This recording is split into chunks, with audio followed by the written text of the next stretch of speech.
একবার একজন আমাকে জিজ্ঞেস করেছিল যে কোরিয়াতেও চাষাবাদ হয়। অবশ্যই হয়, না হলে এরা কোথা থেকে ভেজিটেবলস খায়। এখানে বিশেষ করে কিমচি, রেডিশ এই জিনিসগুলো সারা বছরের জন্য স্টোর করে রেখে দিত আগে, যদিও এখন আর দরকার পড়ে না কারণ এখন যেহেতু ফ্রিজ আছে, কিন্তু তারপরেও আগে সেই ঐতিহ্য এখনো রয়ে গেছে। আসসালামু আলাইকুম, হ্যালো এভরিওয়ান, সবাই কেমন আছেন? আজকে আমি চলে গিয়েছিলাম কোরিয়ার একটা গ্রাম টাইপের জায়গায়। টিপিক্যাল গ্রাম বলা যায় না, শহরের কাছেই একটা গ্রাম। এখানে গিয়ে দেখলাম যে এখানে খুব সুন্দরভাবে অনেক কিছু চাষাবাদ হচ্ছে, ভেজিটেবলস। এখানে এটার পাশেই একটা হানক ভিলেজ ছিল। কোরিয়ান পুরনো স্টাইলের কাঠের ঘরবাড়িগুলোকে হানক বলা হয়। তো ওইটার পাশেই ছিল এই ক্ষেতগুলো।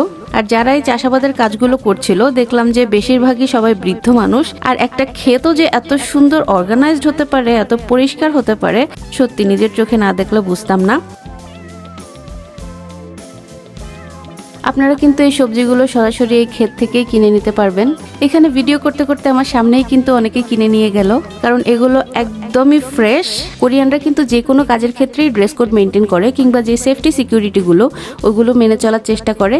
এই যে যেমন খেতে নামার সময় বুট, হ্যান্ড গ্লাভস, মাস্ক, ক্যাপ এই সব কিছু পরে নামে, কারণ অনেক সময় কেটে যেতে পারে, কাটা ঢুকে যেতে পারে, কিংবা বিষাক্ত পোকামাকড় কামড়ে দিতে পারে।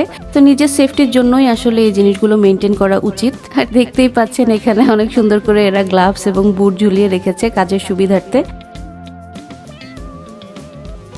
এই সবজিগুলোর মধ্যে খেয়াল করলাম যে বেশিরভাগই ছিল মূলা, বাঁধাকপি, তারপরে কাঁচামরিচ, পেঁয়াজ পাতা, লেটুস পাতা, পার্পল কালারের একটা ক্যাবেজ পাওয়া যায়, ওটা দেখতে খুবই সুন্দর, সালাদে ইউজ করা হয়, ওইটাও ছিল। তারপরে আরও অন্যান্য কোরিয়ান শাকসবজি যেগুলো আসলে সাধারণত আমরা বাঙালিরা খাই না। আমার কাছে আসলে ওগুলো খুব একটা ভালো লাগে না। আমার কাছে তো ভালো লাগে আমাদের বাংলাদেশি লাল শাক, পুঁই শাক, কুমড়ার শাক, লাউয়ের শাক, এই ধরনের শাকগুলো আমার খুবই খুবই ফেভারিট। এগুলো রান্না করলেও ভালো লাগে, আবার ভাজি করলেও খুব ভালো লাগে। আর এগুলো এখানে খুব বেশি একটা পাওয়া যায় না, দু একটা বাংলাদেশি দোকানে মাঝে মাঝে পাওয়া যায়। আর চাষাবাদ জিনিসটা কিন্তু খুবই কষ্টের এবং ইন্টারেস্টিংও।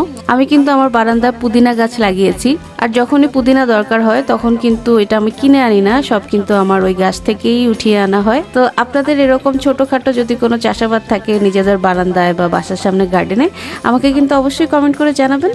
তো যাই হোক, এই ছিল কোরিয়ান ক্ষেত খামারের দৃশ্য।